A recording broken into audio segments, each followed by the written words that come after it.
Vice President Kamala Harris and her newly announced running mate, Minnesota Governor Tim Walz, hitting the campaign trail today, looking to keep that momentum going with a pair of swing state rallies.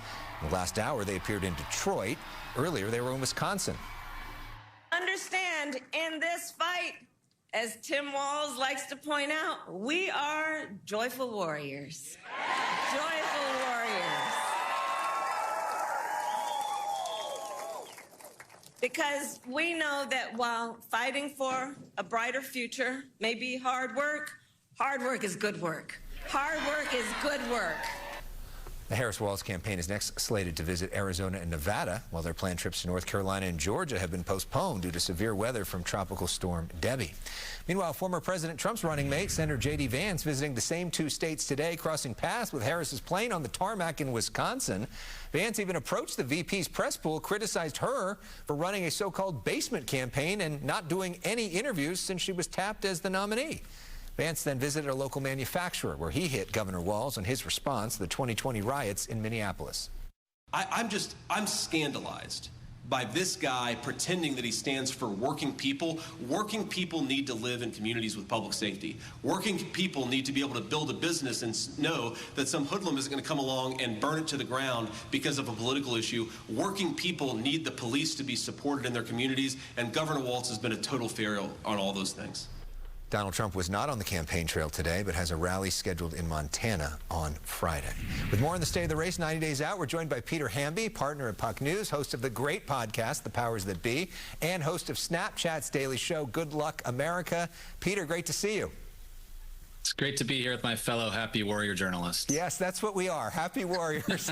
You do feel a lot of joy from the Democratic base right now. We have not seen crowds like this during the Biden campaign. We didn't really see crowds like this during the Clinton campaign. These crowds are more similar to the Obama campaign.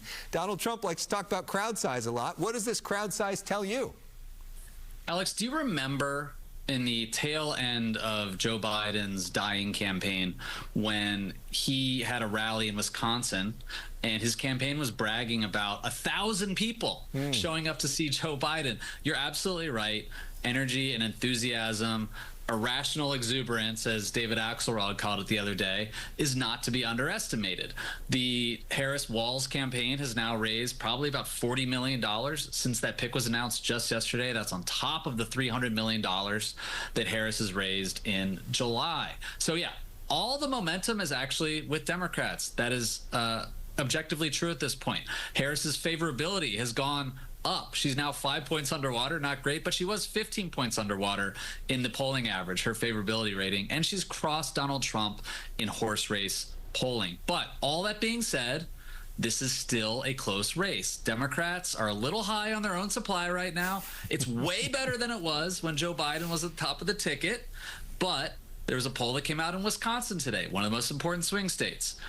Kamala Harris ahead by 1 among likely voters. Donald Trump, when that universe is expanded to registered voters, he's up by 1. This race is a jump ball, Alex. Yeah, basically a complete tie in almost every single swing state that matters.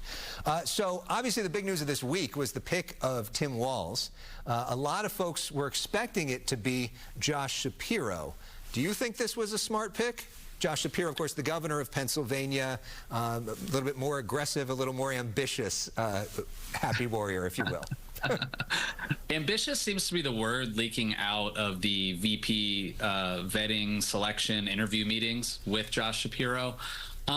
Look, backing up, clearly this is with the benefit of hindsight in the last 24 hours and the crowds and the enthusiasm we're seeing. I do think this was the right pick. The Trump campaign is saying that Tim Walz is a socialist, that he's far left.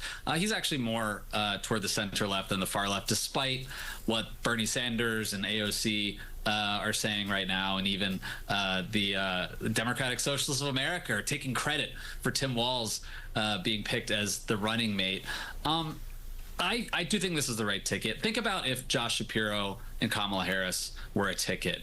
That is basically a pair of coastal lawyers, essentially career politicians. Josh Shapiro, you know, he's to the normie voter, Alex, a guy in a suit from Pennsylvania. All of the two online DC Beltway strategist types liked Josh Shapiro because he won by this margin in 2022. Maybe he can put this swing state in play. I think Tim Walz has much greater appeal to the average voter, the low information Democrat out there. And yes, they hope people in purple counties in flyover country, that should be his strength. I just don't think that Josh Shapiro would bring the same across the board appeal, excitement to the map and flip those precious Trump Biden voters into Harris's category. Which is why they keep referring to him as Coach Walz and not Governor That's right. Walz, because being a high school football coach is a higher honor in those communities than being governor of a state.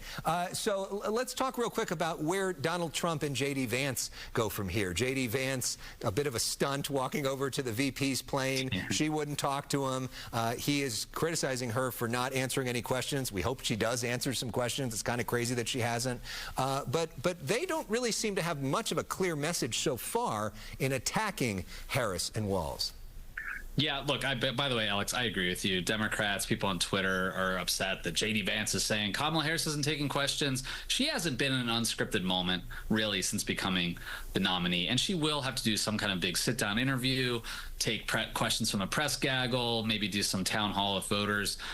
They can't keep her in a cocoon forever, but they can try. There's less than 90 days left in this race. I do think Republicans are scrambling for a message. I saw Kristi Noem in South Dakota today talking about how Tim Walz locked down the state and these blue state governors like Gavin Newsom here, the pandemic lockdowns hurt small businesses and people left the states. That's a very backward looking message. I think a lot of people, like it or not, have put the pandemic in their rear view. People want a forward looking message. The thing that I do think will be consistent eventually will be this message about law and order, crime, public safety, and these two radicals that you can't trust in the White House. And you're seeing that in some of the paid media from Republicans. But it is interesting that J.D. Vance is out there. He's doing what they call bird dogging in campaigns, where you kind of follow somebody around, do a press conference, and attack them. It is a little strange that Donald Trump is completely off the trail. He is a unique media figure. He doesn't necessarily need to be out there doing rallies all the time. He doesn't have a rally till Friday night in Montana, which last time I checked, not a battleground state. Yeah, an interesting time as we now approach the Democratic convention, where hopefully we'll be talking with you again. Peter Hamby, always a pleasure. One of the smartest guys out there to follow. Check out all of his places, all the social media sites to check out Peter Hamby. Thanks so much for your insights tonight. Thanks, Alex.